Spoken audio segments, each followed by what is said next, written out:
Hello there, dear friends, and welcome once again to the Relaxed Fantasy Review.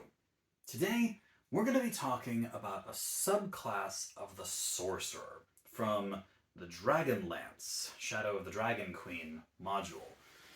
The Lunar Sorcerer was an interesting answer to something that sorcerers have struggled with for a long time.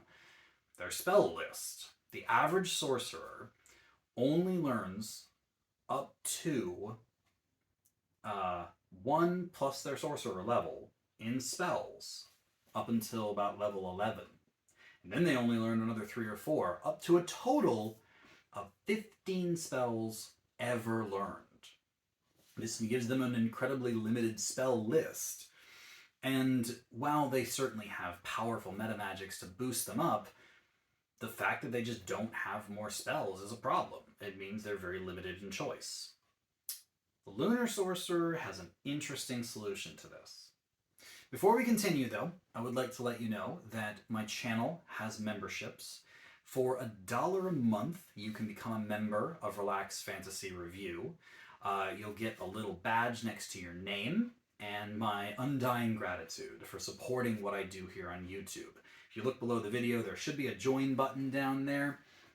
And yeah, just thank you. Thank you for watching my videos and supporting my channel.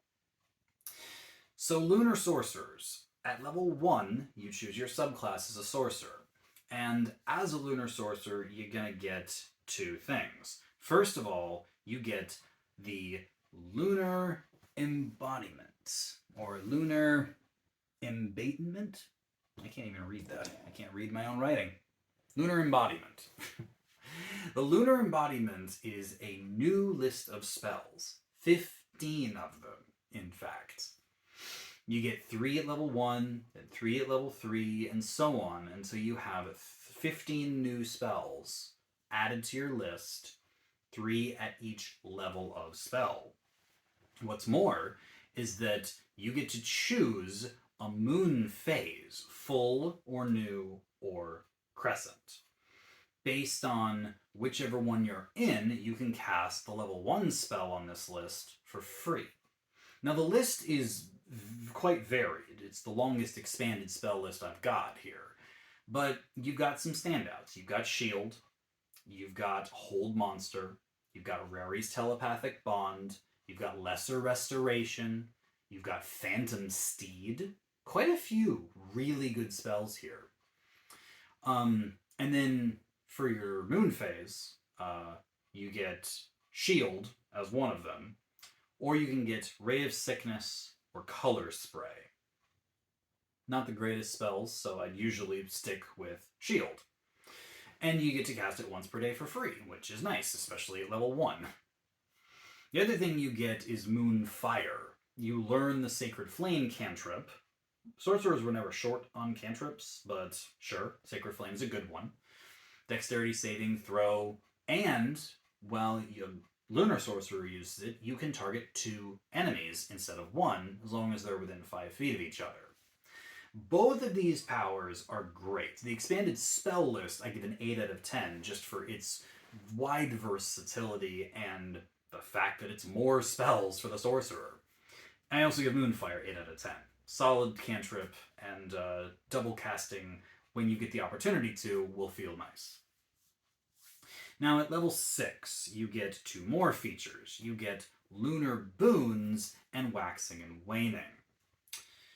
Waxing and Waning allows you to, with a sorcery point, change whatever phase of the moon you're in. Now that might seem like a lot, giving you a free casting of one of your first level spells, but your Lunar Boons actually empower you based on what phase you're in, specifically empowering your spells. The way it does this is a little strange.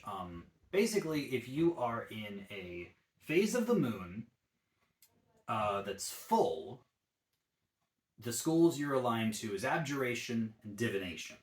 If you're in New Moon, it's Evocation and Necromancy. And if you're in Crescent Moon, it's Divination and Transmutation. Now, what happens to these school spells? Well, you can use your meta magics on them for 1 sorcery point cheaper, which means the ones that are single sorcery point, such as Empowered or Subtle Spell, you can use for no sorcery points. But you can only do this proficiency bonus times per day. So if you know you're going to be fighting with evocation spells, stick in the new moon, and you're going to get what is essentially more sorcery points equal to your proficiency bonus. So 3 at this point. You get 3 free subtle spells, or 3 free empowered spells, or whatever. This is okay.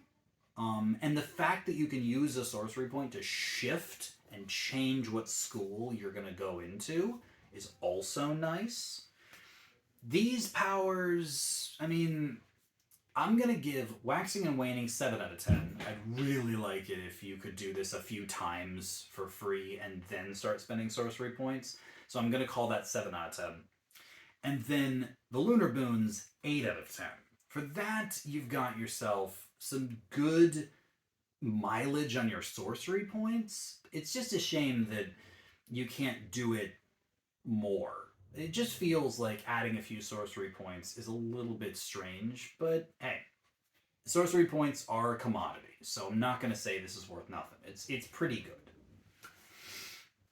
Then, at level 14, you get Lunar Empowerment. Now, this is the one where your Lunar Boon and what phase you're in really matters. You get basically a superpower that is always on, depending on what phase you're in. If you're in full moon phase, you emit light. You're constantly glowing, and you and anyone in the light have advantage on their perception and investigation checks, which basically means you have permanent advantage on those checks whenever you might need them. That's good. If you have new moon on, you have advantage on your stealth checks, and if you're in complete darkness, attacks against you have disadvantage, which is almost as powerful as a Gloomstalker Ranger, because those guys can't be seen. They're invisible to creatures when they're in darkness that use dark vision. So if you're in darkness, creatures have disadvantage on attacks against you. This has the same function, disadvantage on attacks in darkness, so that's amazing. And then finally, if you go Crescent Moon, you get resistance to necrotic and radiant damage, 2 relatively rare damage types, but still resistance to 2 damage types. That's not bad at all. All 3 of these are situationally very powerful. I would say I'd be in New Moon most of the time if I'm expecting a fight, and in Full Moon if I'm expecting to need perception, and if I know I'm fighting creatures with necrotic or radiant damage, then I'd go Crescent. But overall, and the fact that you can shift with Waxing and Waning using a sorcery point, that's fantastic. This is a 10 out of 10 feature, and this is what makes the Lunar Sorcerer powerful, is these passive buffs that the moon gives them. So, solid feature here at level 14. Finally, at level 18, you get Lunar Phenomena. And the Lunar Phenomena is a similar thing, which says that when you are in a specific phase of the moon, you have a power. As a bonus action, you can do some sort of super ability. If you're in full moon, you can emit blinding light and do radiant damage to creatures against a saving throw. In necrotic, you can emit a dark effect that reduces creature speed to 0, does necrotic damage against them, and makes you invisible for a turn. Or if you are in Crescent Moon, you can teleport both yourself and an ally 60 feet, and then gain resistance to all damage until your next turn. So, teleport with damage resistance, necrotic damage and speed reducing and invisibility, or blinding light and radiant damage. This is all okay. It's a once per long rest thing. Per power. So if you use a sorcery point to shift moon phases, you can use the next one for free, and then shift again, use the third one for free. So you get a use of each one.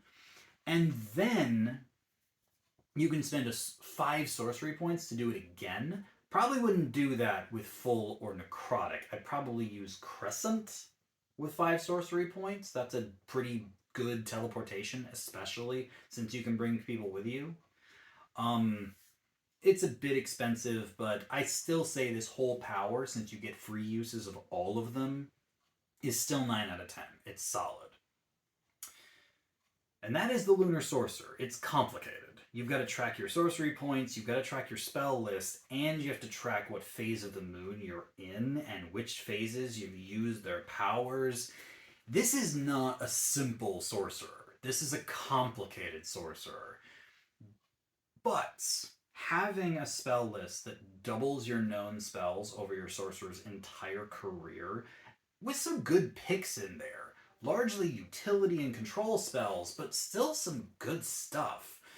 And it frees up a lot of those picks so you can really focus in on the hard hitters with your main spell list.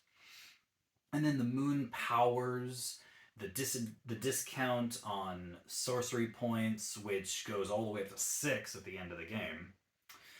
You've got some good stuff here. Like there is definitely nothing wrong with this sorcerer other than its complexity. So don't play this as your first sorcerer, but overall, I say 8 out of 10 for this sorcerer. Solid powers, good abilities from the start, lots of new spells, just a lot to keep track of. And, it doesn't do anything that breaks the game. It's just pretty good. So yeah, 8 out of 10 for the Lunar Sorcerer. This has been the Relaxed Fantasy Review. If you enjoyed the video, please like and subscribe down below. Have a look for that join button down there, and keep your eyes peeled for more subclass reviews coming down the line soon. Have a good one, my friends.